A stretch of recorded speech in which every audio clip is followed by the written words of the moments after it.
Welcome to the Northeast Kingdom Voice. I'm your host, Scott Wheeler. Today's guest is Sharon Campbell. She recently wrote and published a book about the history of Island Pond. Welcome to the show, Sharon. Scott, thank you. So you've written a book about one of the Northeast Kingdom's tiny towns, Island Pond. That's it, the tiniest town. I came to Vermont last August, and 9 months later, I produced a 130-page book. I just That was quick. It was really quick. I'll have the other one finished by 4:30 tomorrow afternoon. I'm only joking.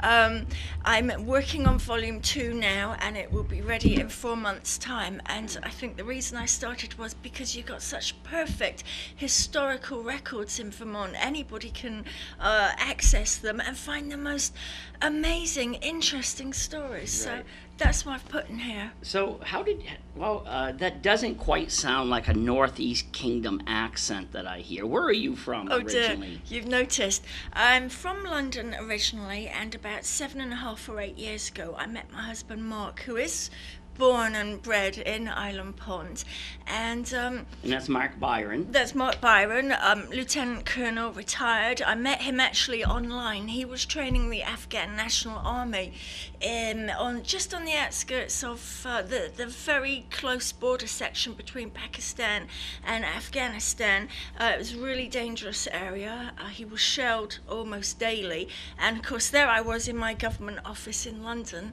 emailing him. So he'd often say, I have to break off now, we're being shelled. But somehow we got married, and here we are. You know, that's interesting. He's from Island Pond and retired as a lieutenant colonel, and another Island Pond native is currently in Afghanistan as a colonel, Pierre Gervais, who I graduated with. Oh, those were the days. Yeah. So you arrived here 9 months ago. Did you already know when you arrived here that there was a book in the works? Yeah, I did. I'll be honest. About 9 years ago, I had already begun researching Vermont's history. There's a huge missing gap of it, as Abby Hemingway said. And I thought, well, I must start scouring the oldest records I can find. But I was also looking for evidence of the Knights Templars' journey down from Roslyn to Nova Scotia and through Vermont. I suspected that they may have used the waterways.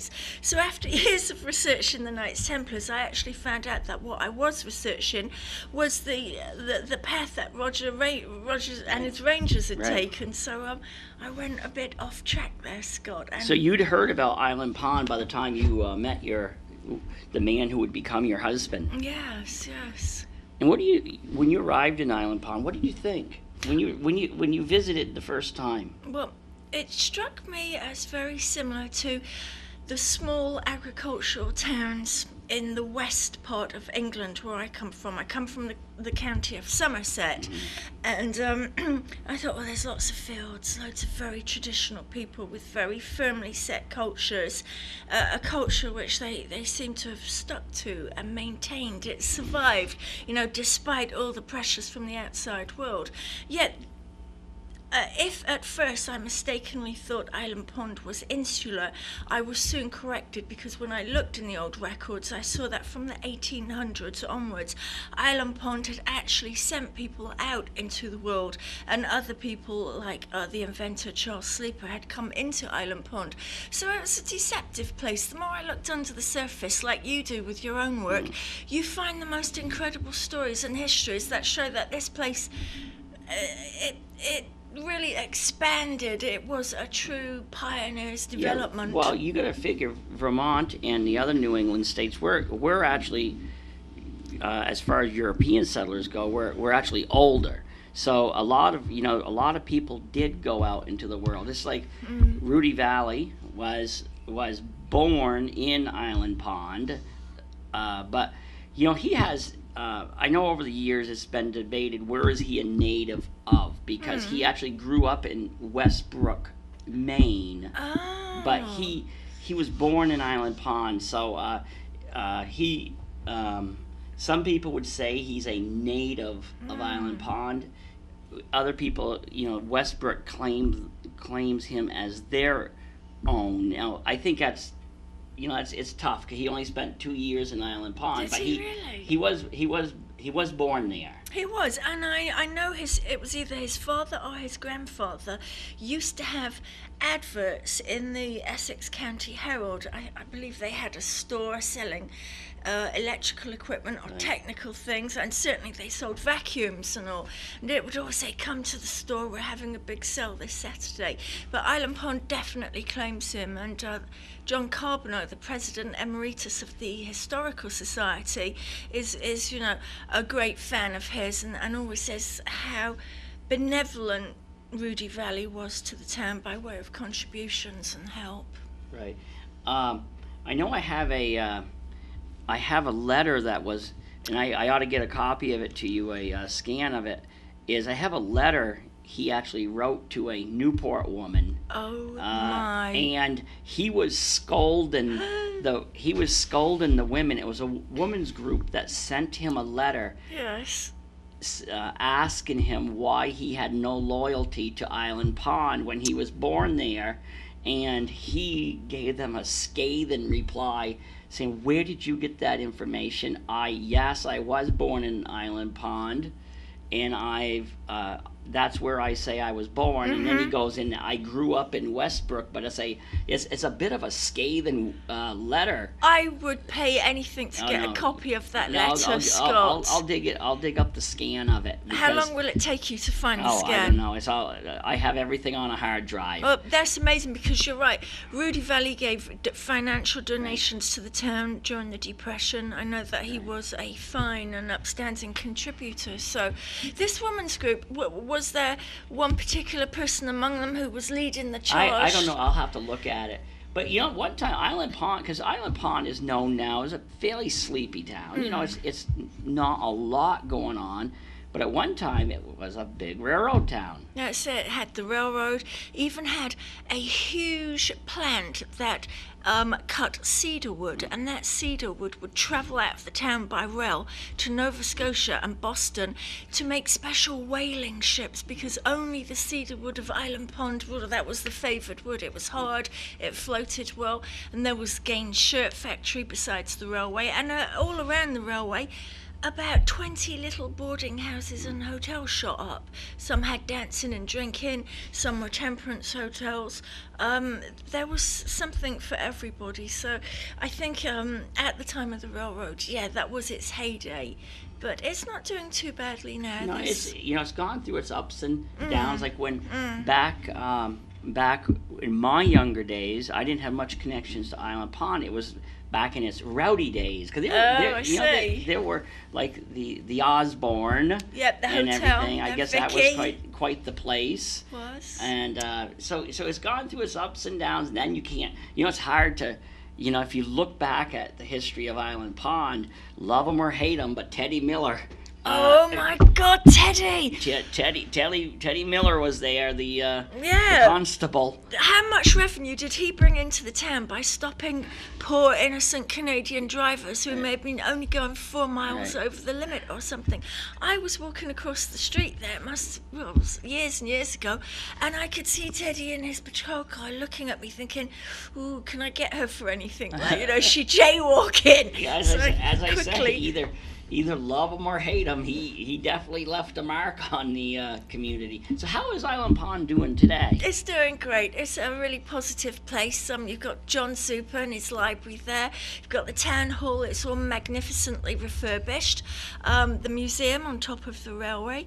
It's brilliant. A new store has opened up, which is really large, and of course the Green Mountain Lodge. And which store opened up? Is it Dollar General? Okay. It's really huge, and it's turned out to be very popular. At first, people were hesitant and apprehensive about whether it would fit in, but it's actually made itself a nice niche in the community, so I think it's going to be a very useful addition.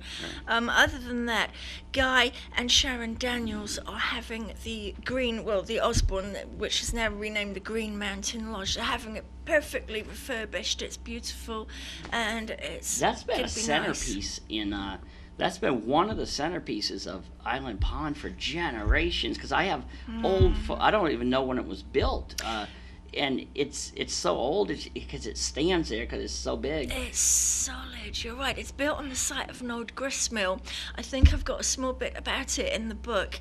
But the things that have happened there, murders, shootings, robberies, raids, the whole works. It's been a sort of place of constant interest. You know the one thing about Island Pond, even through its ups and downs, it's been able to maintain its historic nature. Like, you take a look at the city I grew up in, and I still love it to this day, but Newport has a proud history of tearing down things, as in, like, we tore down the big hotel, we tore down the train station, and they all seemed like good ideas at the time. But you look back, and most people are thinking, what were we thinking? And now, Newport's trying to re-evolve again. But Island Pond, instead of tearing down the railroad station, look at it today. Look at it today, and that's what I like. You've hit the nail on the head, Scott. Continuity and consistency, particularly in architecture, it's very important. In England, we have a thing where if you have an old Victorian building and it's really dilapidated and dangerous, the local council will slap an order on it called a Grade 2 listed, which means it can never be demolished. It can only be sold to a developer who promises to restore it to its former glory and then open it up for the community to use, hopefully in the way that it was used 100 years before. So in Newport, yeah, I see what you mean. A load of old buildings have disappeared. But I don't consider those buildings that came down on Main Street as historic, though. Those ones that recently came down on Main Street, unfortunately, some people call those historic. Those really were not historic buildings. There's a difference. I think you might understand is there's a difference between historic and old. True. Those were just old buildings. They weren't any grand buildings. They some of them weren't even that old. So I'm okay with those. But like the city, the big hotel that was located on Main Street, I think it came down in '73, and then earlier was the railroad station. But I like how Island Pond has even mixed in new, like for example, that the walkway over the railroad tracks. People today might think that's the old original one. No, that's not that old, but they did it in a sympathetic fashion. Yeah, right. They did it to, I guess, I'm not sure if it's identical, but it's close to the original walkway. It's very close. The original walkway covered a whole 13 tracks, so this one is just slightly shorter, but it does look very original, and it comes down nice, and it's actually been moved a little bit to the left. The original one came straight down from the Stuart Hotel. Right. It's great, but I think this is stronger and a lot safer. I have this constant worry that the old one was rickety. You'd be nervous walking over it. No, where did you do most of your research? I did most of it online. Right. The Library of America has the Chronicle section where you can access any newspaper in America online between 18 something and 1922. And after that, when I'd exhausted that avenue, a free resource? It's totally free. Anyone can go into it. Give me the address to that, because I do all my research down at the State Library, well, not all of it, the State Library in Montpelier, which has all the Vermont newspapers forever online, and they're such a helpful group of people, but I've never heard of the resource that you're referring to. Yeah, I have been down to the site in Montpelier, and it's brilliant. The staff are helpful. They help you put the spool of tape in the machine, the microfilm, and you can just see the most amazing cases. But if you go online to the Library of Congress, look to the left-hand column and see newspapers from all around America, then pull up which state you actually want to investigate, say Vermont, then tap in, say you're looking up a murder or a car accident, all of them will come up. Really? It's genius. Yeah, that sounds great, because I look back on what we do. Think about what we do, but trying to do the same thing like 20 years ago, it would be so much more work. Wouldn't it? We would have to be going to like town clerk's offices, newspapers, and I think we have it easier compared to our predecessors who recorded history in the past. True, but look at you. You are the modern day chronicler of Vermont. I mean, you've had it easy. What are you complaining about? You love every second of the research you do, don't you? Well, I love doing what I do. I get out of bed every morning. I can't wait to work. Now, me too. And that's how come I was a bit surprised when you told me you had a special surprise in my. And I have, Scott. I've got a surprise. You think this is just Island Pond Reflections? Right. Well, I want you to open this because you deserve it. You've worked hard. Oh, take the pen out, unwrap the blue ribbon, and you should be more recognised because in Britain, since the 8th century, we've had serious chroniclers like you. Right. Turn to, I think, page 3. Let's have a look. See if I'm right. Oh, dedication to me. Yes, how did you I've guess? never had a book dedicated to me. What? And I didn't even know you until basically this show. Well, no. I've always admired your work. What I have to say, Scott, the reason that I've dedicated this book to you is because I'm very hard of hearing. Right. Now, what I value and appreciate, the same as we do in Europe, is you've made your work available in a huge range of formats. Deaf people can read your books. People who have sight problems can, just listen to your radio show. So whether someone has got hearing problems or sight problems, your work still reaches out and touches everyone regardless of their ability, and that is hugely that's great to appreciated. Hear to hear because as you know, as a writer, it's not a lucrative career. It's not. And you do it for love. And my radio and TV show is totally volunteer. Brilliant. So Scott, I'm going to read out this dedication to you. This book is dedicated to one of the most remarkable and most prolific historians that modern-day Vermont has ever produced. Like Abby Hemingway, he has dedicated time and effort to collecting and publishing the memories of Vermonters, becoming a good and trusted friend to many, and a faithful recorder of their stories and traditions. He is the Vermont author, broadcaster, and historian Scott Wheeler, who lives in Derby with his wife and family. Scott Wheeler's 3 books, When Salmon Was King, Rum Runners and Revenuers, Prohibition in Vermont, and Don McNally, From Vaudeville to Drive-Ins, and his radio and TV shows, along with the popular Northland Journal, have helped secure the history of the Northeast Kingdom, keeping alive the traditions of Orleans, Essex, and Caledonia counties so that everyone can enjoy them forever. This book is dedicated to Scott on behalf of all those people whose memories now live on because he saw the value in preserving their stories. Long may Scott Wheeler reign as the modern chronicler of Vermont. Okay, Thank you. First of all, I thank you. Now I got to keep my ego in check. Well, we'll help you do that. You're brilliant. I do love what I do. I love people. I don't even care what your story is. I don't even care if I agree with your story. True. Because a lot of people ask me sometimes because I've interviewed people who, like for example, I've interviewed who your family probably wouldn't have cared for back in the day. Yep. I've interviewed all the German soldiers that lived here. And most of them are really great people. I've interviewed a totally unrepentant Nazi who lives, and some people say, how can you do that? And I said, well, as a recorder of history, my job isn't to judge. It's to record, and we can learn something from those stories. We can learn something.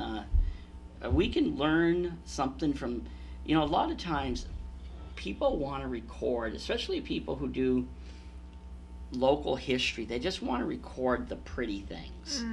And not all, as you probably know, by going, doing your book, not everything that happens in a community is pretty. It isn't. But by recording some of those and not just forgetting them, we can prevent it from happening again. And that's important.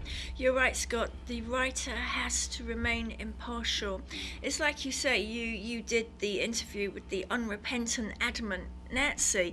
I've covered diphtheria, awful, terrible, tragic murders, really ugly incidents, suicides, and awful things. But that's all part of what is happening, and this is what makes you the chronicler, because you cover it all and you're impartial, you're fair, you don't judge, you just log it down, and that's what we find so fascinating. Right, yeah. Hey, you know, it's too bad you weren't here a few years ago. You had Mrs. Hipko, who lived in Island Pond. She was from Beijing, and she was a pro-democracy demonstrator. Wow. And she lived right in town. I actually met her because her daughter, Ray Lee, came here. I think she was a sophomore, couldn't speak hardly a word of English, and when she graduated, she was bummed because she weren't valedictorian. She was salutatorian, and I suspect she's probably a doctor by now. That's Absolutely. What she was. But you know, so there's little Island Pond, and you have a pro-democracy demonstrator who was living in Island Pond. She actually cooked me some real Chinese, because you know we don't. I love Chinese food. Yeah, but the Chinese food here is not, you know, in the United States largely is not Chinese food. It's very Americanized right, all done quickly for convenience. You're right. So what else did you find interesting about Island Pond during your research? Oh, and I want to thank you again for that dedication, because I didn't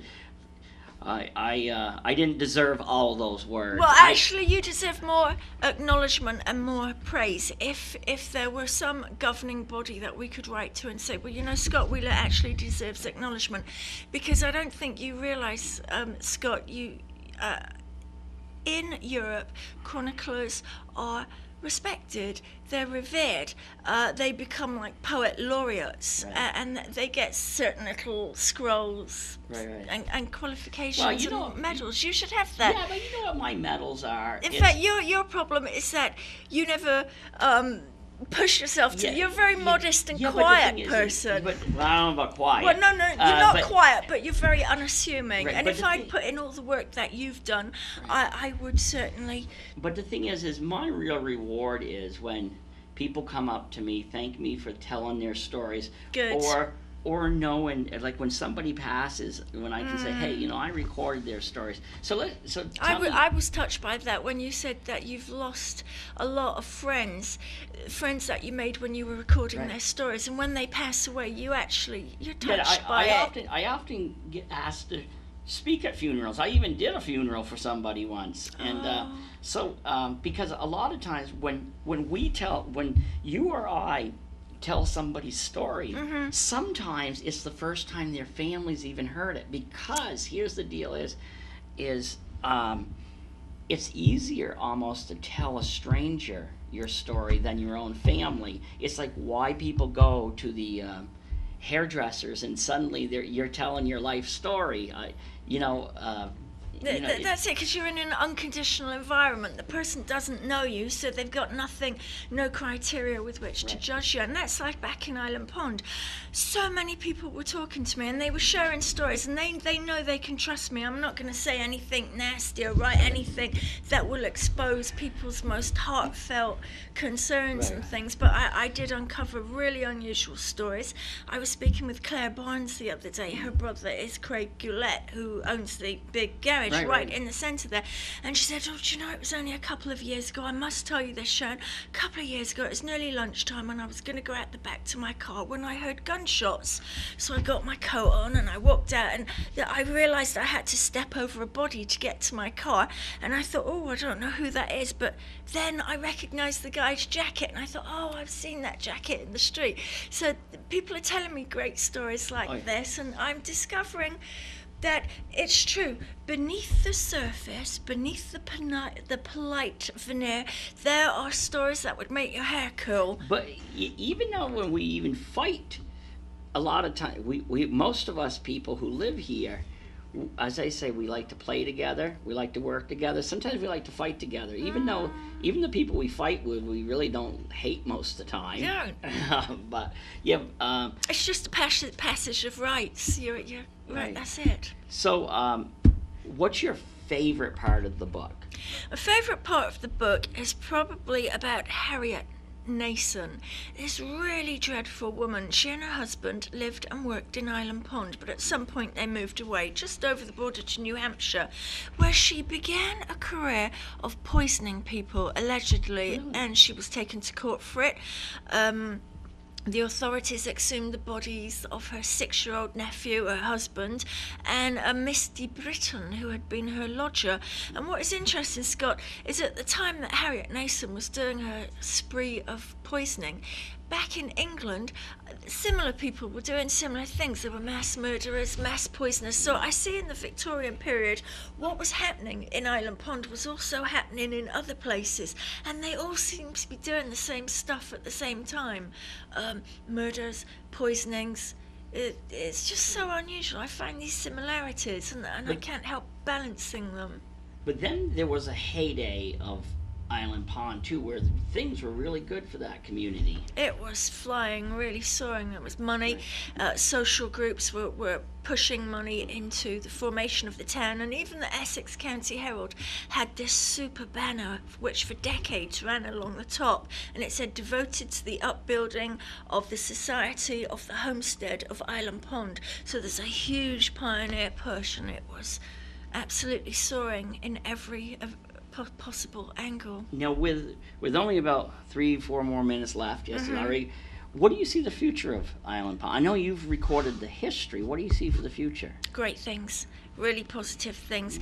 There's a great mixture there of old people, middle-aged people, and young people, and more people are coming in, and this is helping to generate growth. So I think with the growth you'll get more ideas, more industry, more commerce, and it will find new outlets of ways to release its creativity, and of course make production. Everyone's got to be more focused on value producing, and I think people are coming round to that. Right.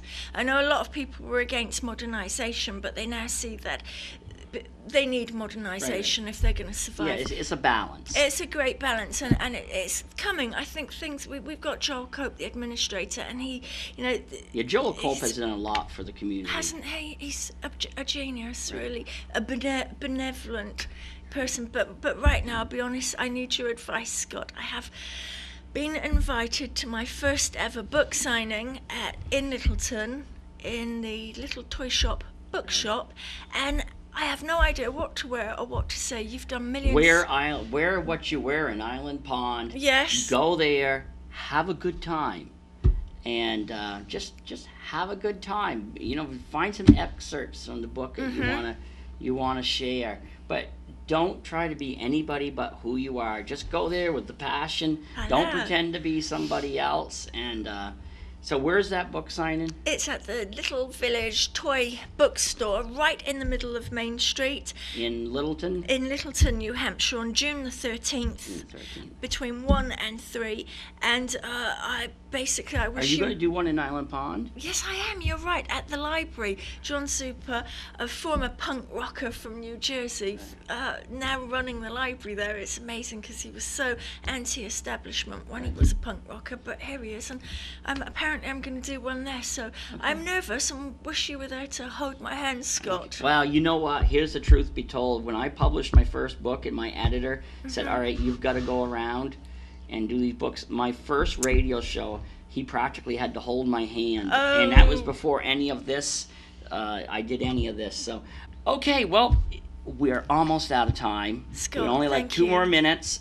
How can somebody buy your book? It's very accessible. You can buy it on eBay, it's on Amazon, or direct from me at P.O. Box 391, Island Pond, Vermont 05846. It's right, and I suspect you'll be around doing book signings because that happens. Because you know what, writing the book sometimes I think is the easy part. It was. Then you've got to get out and really sell it, and that you're doing the right thing because just staying out there. And your next book is due when? It's going to be out in 4 months, and instead of being called Island Pond Reflections, it will be Island Pond Insights, because it's going to go even deeper and bring the story up to the 1950s. Right.